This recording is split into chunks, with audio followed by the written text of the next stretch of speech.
Здравейте всички, аз съм доктор Шахин. Днешният фокус е върху критично и сложно състояние, наречено сърдечна недостатъчност. Този термин може да звучи ужасно, но какво всъщност включва? В днешното видео ще навлезем в дълбочина и ще ви обясня всичко необходимо за това заболяване по един разбираем и лек начин. Ако вие или ваш близък страдате от сърдечно заболяване, задължително изгледайте видеото до край. Междувременно напомням да се абонирате за канала ми и да натиснете камбанката долу, за да не пропускате следващите полезни видеа, които следва да качвам. Те ще са интересни както за вас, така и за вашите близки, особено ако страдате от сърдечни заболявания.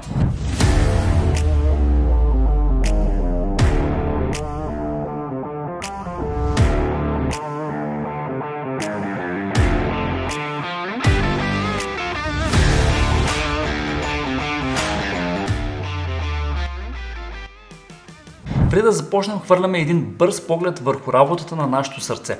Нашето сърце е сложен двигател с размерите на юмрук, който управлява нашето кръвообращение. С 4 кухини, а именно 2 предсърдия и 2 камери, работещи в унисон, чрез така наречените сърдечни клапи помежду си, то гарантира, че така важната за функционирането на организма кръв достига до всяка част от нашето тяло. При сърдечната недостатъчност тази система се проваля, тъй като сърцето не успява да извърши работата си ефективно поради различни сърдечни или извънсърдечни заболявания, при което сърцето се бори да изпомпва кръвта ефективно, което води до каскада от симптоми и последици за нашето здраве. Това може да се дължи на отслабена помпена функция на сърцето или недобра разтегливост на сърцето, които могат да доведат до възпрепятстване на правилния кръвоток. Изследване на причините за сърдечна недостатъчност. Важното, което трябва да отбележа, е, че сърдечната недостатъчност е винаги вторично заболяване. Тоест, развитие на някакво друго заболяване на сърцето води до причина за развитие на сърдечна недостатъчност. За да разберем сърдечната недостатъчност, от съществено значение е да разпознаем причините за нея. Те могат да бъдат различни, от такива, които директно увреждат сърцето, или такива, които увреждат сърцето лека по лека във времето. Нека да видим и различните причини. Коронарна артериална болест. Най-често срещаният виновник е коронарната артериална болест. Тя възниква, когато коронарните артерии, които снабдяват сърцето с кръв, т.е. с кислород и хранителни вещества, се запушват или се стеснят. Процесът, който най-често довежда до това, се нарича атеросклероза. И както неведнъж съм говорил в много мои видеа, за това са виновни съдържащи холестерол, плаки и развиващо се възпаление по вътрешната повърхност на артериите. Когато тези артерии се стесняват, по-малко кръв достига до сърдечния мускул, което води до потенциална слабост на сърдечния мускул. Една друга причина е инфаркта на миокарда, което е едно нормално следствие на така наречената коронарна артериална болест, за която ви споменах току-що. По време на инфаркт внезапно се прекъсва кръвоснабдяването на сърцето, причинявайки увреждане на сърцето и оказвайки влияние върху помпената функция на сърцето. Тежестта на сърдечната недостатъчност след инфаркт до голяма степен зависи от вида на инфаркта. Тоест, дали има пълно запушване на коронарната артерия и къде е запушването по коронарните артерии. Тоест, колко голяма е зоната от сърцето, която е останала без приток на кръв и съответно, която е нефункционална. Една друга причина – хипертония, т.е. високо артериално налягане. Постоянното високо артериално налягане принуждава сърцето да работи срещу по-високо налягане, което оголемява и втвърдява мускула на сърцето. Представете си го като всички други мускули, които когато ги тренираме с тежки тренировки, се оголемяват. По същия начин е и със сърцето. С течение на времето сърцето се бори да поддържа това усилие, което води и до неговата слабост или скованост. Тоест, развива се състояние на левокамерна хипертрофия с последваща диастолна дисфункция. Тоест, недобра разтежимост на сърцето. Друга причина – кардиомиопатии. Това се отнася до заболявания на сърдечния мускул. Някои видове кардиомиопатии, като дилатативната кардиомиопатия, могат да причинят разширяване и ослабване на сърцето. Други, като хипертрофичната кардиомиопатия, водят до удебеляване на сърдечния мускул, основно в областта на така наречената междукамерна преграда. И двата вида могат да доведат до сърдечна недостатъчност. Продължаваме с други причини. Клапно сърдечно заболяване.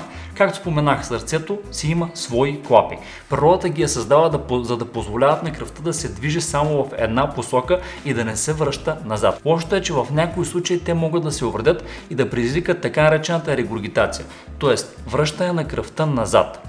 или пък да се стеснят, термин наречен стеноза, и да пречат на сърцето да работи правилно. Причините могат да са преживян ревматизъм, инфекции на сърцето или просто така наречената дегенерация, или така да се каже износване на клапата. Всичко това може да доведе до развитие на сърдечна недостатъчност.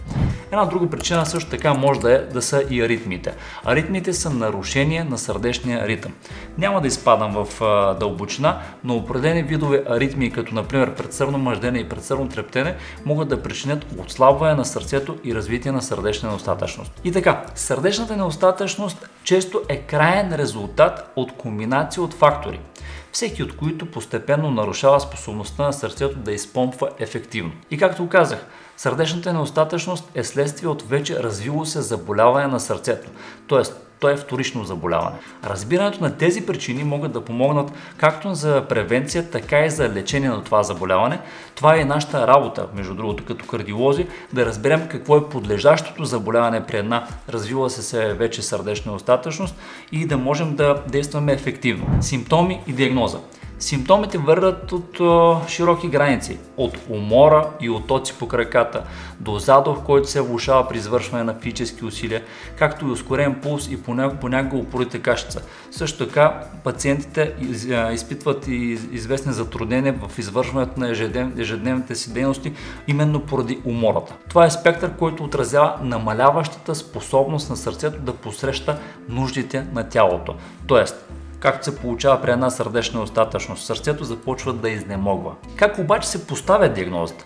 Диагностиката е много странна, съчетаваща прегледа, историята на пациента, т.е. разпитването на пациента и провеждане на ехокардиография, която визуализира сърдечната функция и ако има нужда и кръвни тестове за проверка на биомаркери, показателни за сърдечна недостатъчност. Що се отнася обаче до лечението, лечението е персонализирано, често включващо стандартни лекарства, но също така и нови утвърдени медикаменти, които показват удивителни резултати. В част от случаите пациентите могат да имат индикации за имплантиране на специални пейсмейкъри, които могат да подобрят помпената функция на сърцето или да предпазят от внезапна сърдечна смърт. Това естествено се преценява според случая на пациента и според състоянието на пациента. Ако трябва да кажа и нещо за начина на живот и рехабилитацията при такива пациенти, немалка част от промените, които следва да осъществи даден пациент, е именно промяната на начина на живот.